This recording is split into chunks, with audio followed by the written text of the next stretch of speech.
So how many of us ever quit a job, right, and got something like completely better, like whether it was a career or, just where you went, the job was paying better or something like that, right? Or how many of us had bills with strict ass deadlines, right? And we ain't had no clue where this money was gonna come from, right? But it still got paid though, right? Or how many of us had loved ones, or it was us ourselves who was suffering from some type of illness or disease, right? But now they cured. See, the reason why you left that job in the first place is because you knew you deserved better, right? See, and by leaving, your actions affirmed that you deserve better, right?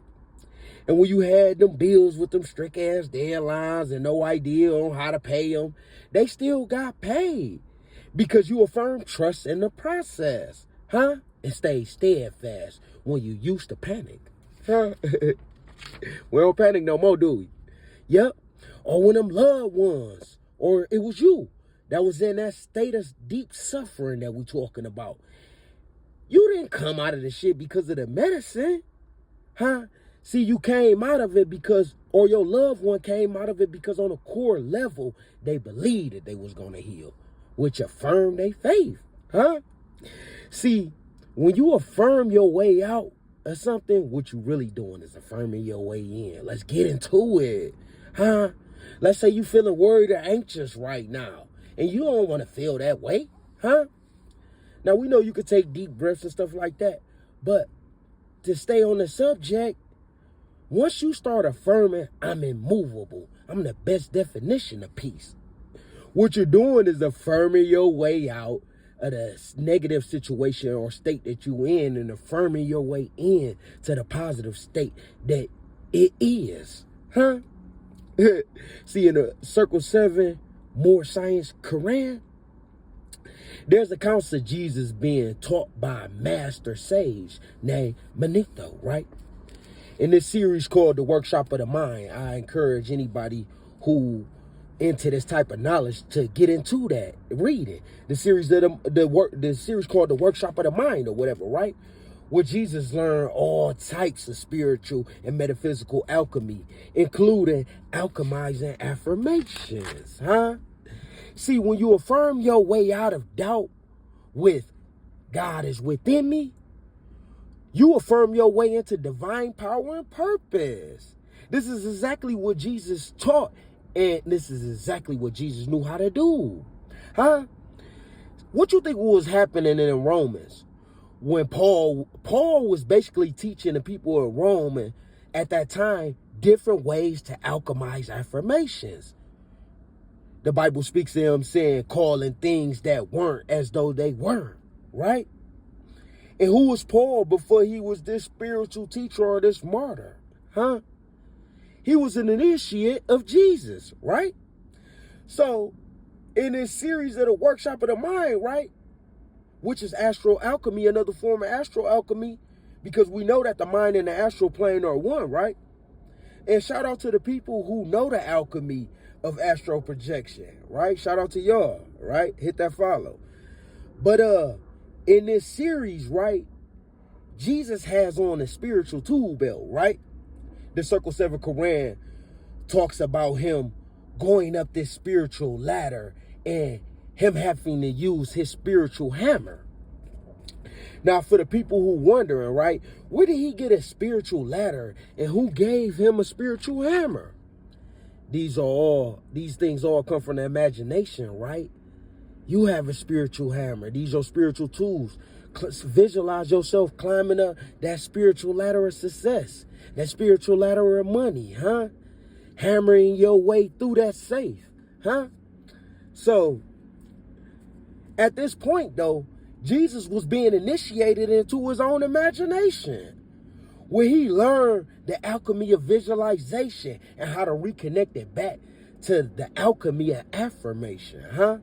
See, according to universal laws, everything that exists has a dual pair of equal opposites or complementary forces, right? Complementary energies. This is the law of duality that we're speaking of. Negative and positive, black and white, men and women.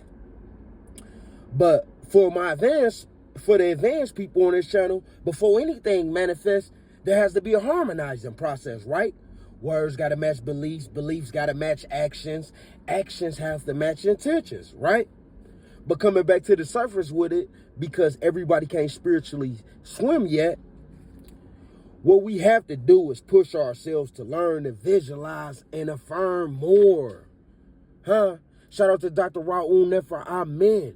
In Metuneta Volume 1, he goes into grave detail about this alchemical process we speaking of. See, each and every one of us has divine faculties and divine principles about ourselves, right?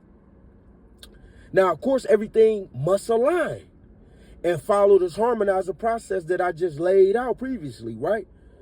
But the gist of it is to reconnect the Heteru spear, the Sita Heru, the beauty, the creative power. Reconnect it back to the Sekar spear, which is your verbal power, your affirming power. It's to reconnect those back together into a duality. So try this alchemical process with me right now, y'all. And you ain't even got to close your eyes to do this. But just imagine yourself, right? Sitting with your legs crossed on beautiful blades of grass right next to a waterfront. And while you sitting in that peace, right? You affirming not what it looks like, but what it is. Now, notice the words I use. Beautiful blades of grass, waterfront. In that, you sitting in that peace.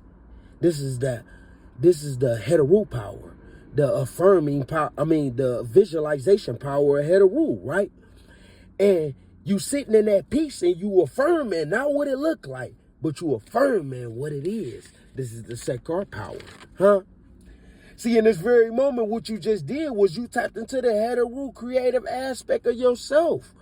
When you begin to visualize what it is, and when you begin to verbalize, and you actually saw yourself verbalizing, you were tapping into that creative vocal source of the Sekar that's within you. Hence, this is exactly what the master teacher, Dr. Raul Nefer, amen, was trying to explain to us.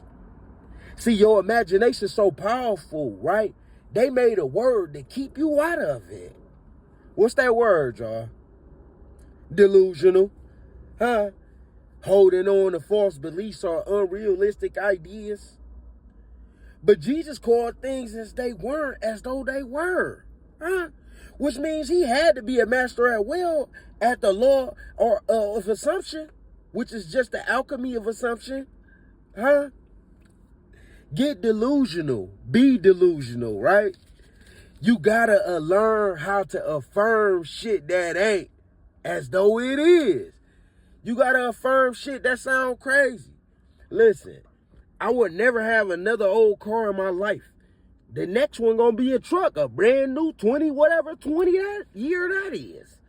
Hey, listen, I'm always gonna take good care of myself.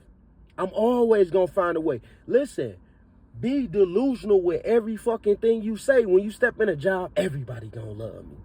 When you step in an interview, shit, I'm the most competent person they can hire. It's just say anything.